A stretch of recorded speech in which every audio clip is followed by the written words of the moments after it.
OK, alors cette vidéo, on parle des relations. Souvent, les femmes, on a tendance à penser que qu'est-ce qui est l'attraction, en fait, ce n'est que l'apparence physique, les vêtements, l'argent, les belles paroles, etc.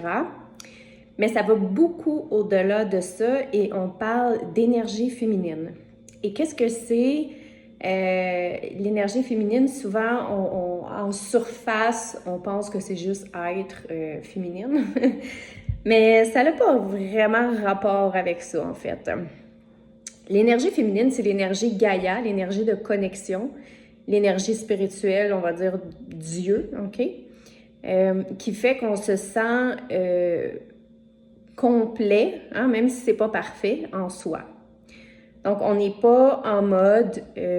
on va prendre deux profils différents, par exemple. Un profil qui va être très... mettons, on prend un profil Facebook. J'ai besoin de quelqu'un, je suis célibataire, prenez-moi. Tu sais, on va sentir que la personne, elle est elle se met sur le marché comme en vente et qu'elle attend comme que les gens consomment, OK? Versus l'autre qui va faire, là j'exagère vraiment, là, versus une autre personne, un autre profil où ce que la personne elle a similairement le même apparence, à peu près les mêmes vêtements, même si c'est pas pareil, même avec peut-être beaucoup moins d'argent, etc. Mais la présence, donc le fait d'être présent dans le inner peace, qui d'ailleurs est un processus que j'offre en tant que thérapeute en peak state de l'Institut for the Study of Peak State, fait que cette personne-là, on s'arrête sur son profil, puis c'est quelque chose d'autre qu'on perçoit. On est comme submergé dans son énergie. Et la plupart des gens vont penser, oui, mais tu sais, c'est sûr que, mettons, le masculin va s'arrêter sur le profil où est-ce que ça a de l'air super vendeur, super beau à regarder, puis wow, tout ça. Mais contrairement à ce qu'on pense, parce que je parle beaucoup d'énergie féminine et masculine, qu'on a tous en soi d'ailleurs, ce n'est pas juste en lien avec un homme ou une femme, mais pour la plupart des femmes, être dans l'énergie féminine, c'est super puissant, OK? C'est magnétisant plutôt que le contraire, être en mode chasse. Être en mode chasse, c'est je veux, j'ai besoin, regardez-moi.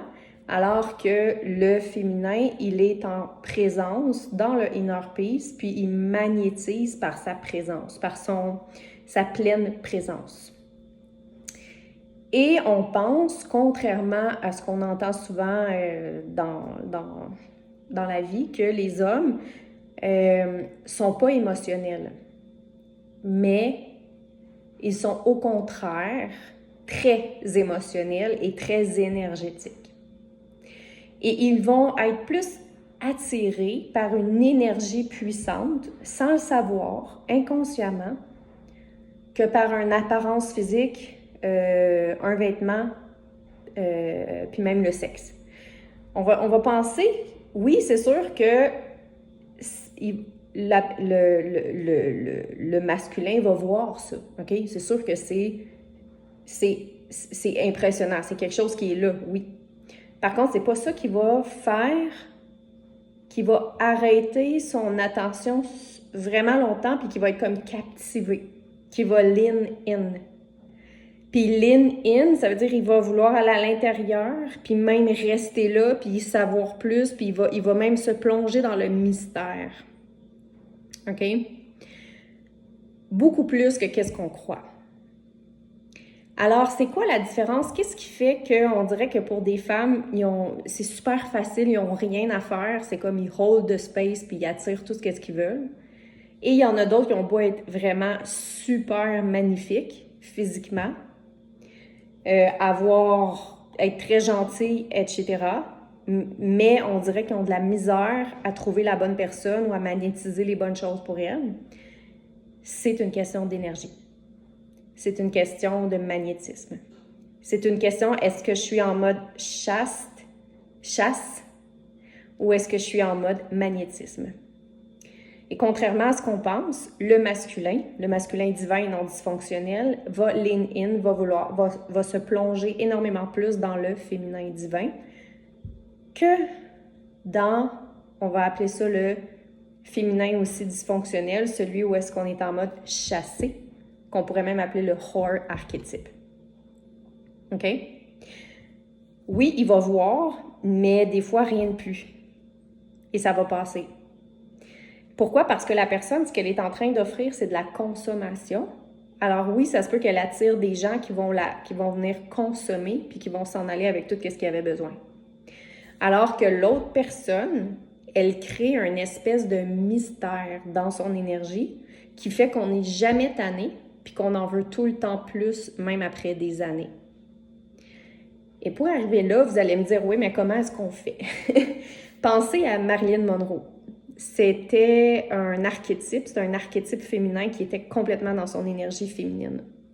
Donc, peu importe où est-ce qu'elle allait, les gens tournaient la tête et regardaient. Ce n'est pas, oui, l'apparence physique compte, mais ce n'était pas juste ça. C'était aussi l'énergétique qu'elle tenait en elle, comment qu'elle se holdait, comment qu'elle hold the space. Et je dis pas que c'est parce que j'ai déjà été vraiment beaucoup dans la catégorie achetez-moi. Et c'est sûr qu'avec le développement personnel et tout, j'ai vraiment switché. Donc, on s'en va plus deep. On regarde plus profondément les blessures, etc. Et on va manifester qu'est-ce qu'on appelle en fait, on va intégrer, on va rayonner ce qu'on appelle l'énergie. Il y en a qui vont l'appeler énergie queen, énergie de God, God energy, mais c'est une énergie féminine qui est magnétisante, qui est extrêmement attrayante. Et en plus, elle fait miroiter le côté féminin en l'homme. Donc, l'homme est comme super submergé parce qu'il ne comprend pas trop, mais ça le rapproche de quelque chose que lui-même il a en lui, inconsciemment, sans trop savoir qu'est-ce qui se passe à l'intérieur de lui. Mais là, je parle pour les relations, mais ça marche la même chose pour les finances, l'abondance, les clients, les entreprises. Donc, plus qu'on est en mode chasse, c'est parce que moins on se connaît, moins on se voit et moins on connaît notre valeur. Plus qu'on est dans le féminin, on va dire, dans l'énergie féminine, plus on magnétise parce qu'on se connaît, on se voit et on sait qui on est. Qu'est-ce que ça veut dire? C'est qu'on n'a pas besoin de l'autre pour exister, mais c'est un plaisir en fait d'être avec l'autre. À la différence de l'autre qui a besoin de se compléter avec une autre personne, une autre identité, etc. Donc, c'est pas que les personnes sont mieux ou pas moins mieux. Moi, j'ai déjà été vraiment longtemps dans l'autre catégorie. Ça a commencé à switcher à un moment donné parce que la vie m'a mis sur les genoux carrément parce que j'étais toujours en mode masculin dysfonctionnel, chasser, courir après les résultats, les gens, parce que j'avais, on a des fois cette peur d'abandon, d'être rejeté, etc. Mais plus on va travailler là-dessus, plus qu'on s'en va dans notre énergie féminine, magnétisante, divine, où est-ce qu'on magnétise. Et c'est sûr que parfois, ça prend de faire des choix qui sont déchirants, c'est-à-dire de se choisir et d'avoir le courage de partir de situations qui ne nous conviennent pas pour vraiment se réaligner. On va dire se laisser emporter par l'alignement. Et plus on fait ça, plus ça devient comme facile. Mais il faut comprendre ces deux concepts-là, ces deux profils-là, pour pouvoir baigner pleinement dans notre énergie féminine, même si c'est pas pleinement, même si c'est pas parfait, c'est tout le temps quelque chose qui est à travailler. Parce que oui, ça prend énormément de courage. Ça prend que si même on a vécu des choses difficiles, de garder le cœur ouvert, en ayant bien sûr des limites, des boundaries qu'on va appeler, mais en gardant le cœur ouvert. Et aussi, ça prend énormément de confiance. Parce qu'on n'est pas en mode essayer de contrôler ou chasser, on est en mode trust. On est capable de s'asseoir avec l'incertitude et de quand même faire confiance. Donc, voici ce petit enseignement sur l'énergie féminine et qu'est-ce qui pourrait, je dirais, matcher ça, qui pourrait vraiment vous aider à plonger là-dedans, c'est mon processus Femme Miracle qui vous aide en fait à plonger dans votre higher self et à intégrer carrément l'énergie Queen. Alors voilà, je vous souhaite une excellente journée.